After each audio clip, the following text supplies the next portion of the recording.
বিপিএলে দেশি আম্পায়ারদের ম্যাচ প্রতি পারিশ্রমিক বাড়ছে ২০,০০০ টাকা। প্রতি ম্যাচে পাবেন ৫০,০০০ টাকা করে, যেখানে বিদেশিরা পাবেন $৬০০। আম্পায়ার্স কমিটির চেয়ারম্যান ইফতেখার মিঠু জানিয়েছেন, নামিদামি বিদেশি আম্পায়ার আনার চেষ্টা করা হচ্ছে।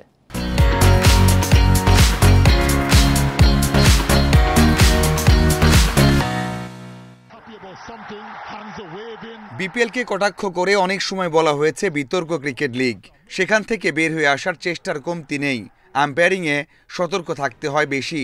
নতুন বাংলাদেশে বৈষম্য কমাতে আরও বড় উদ্যোগ নিয়েছে আম্পায়ার্স কমিটি। দেশি বিদেশিদের মধ্যে কমছে পারিশ্রমিকের ব্যবধান। প্রথম বছর আমি টেক ওভার করার পর এটা ২০ হয়েছে, সেকেন্ড বিপিএল এটা ২৫ হয়েছে, থার্ড বিপিএল ৩০ হয়েছে, এবার কিন্তু এটা ৫০ হয়ে গেছে। কারণ আমরা বিদেশি আম্পায়ার আর বাংলাদেশ আম্পায়ারের গ্যাপটা কমিয়ে আনার চেষ্টা করছি। আর বিদেশি আম্পায়ারদের $৬০০ করা হয়েছে, কারণ এটা ৪-৫ বছর ধরে হয়েছে। আম্পায়ারদের জন্য সুখবর, এবার শুরু থেকেই থাকছে ডিআরএস।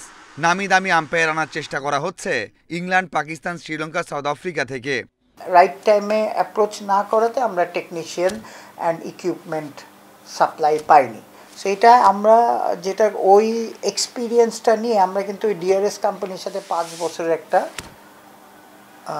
এগ্রিমেন্ট করে নিয়েছি, যেটা এখন তারা জানে যে আমরা ডেট দিলেই তারা আসবে। তৃতীয় বিভাগের ম্যাচে মারামারির ঘটনা ঘটেছে। এনসিএল এর ম্যাচে ক্রিকেটারদের অসন্তোষ দেখা গেছে আম্পায়ারের সিদ্ধান্তে। কি ব্যবস্থা নিচ্ছে বিসিবি?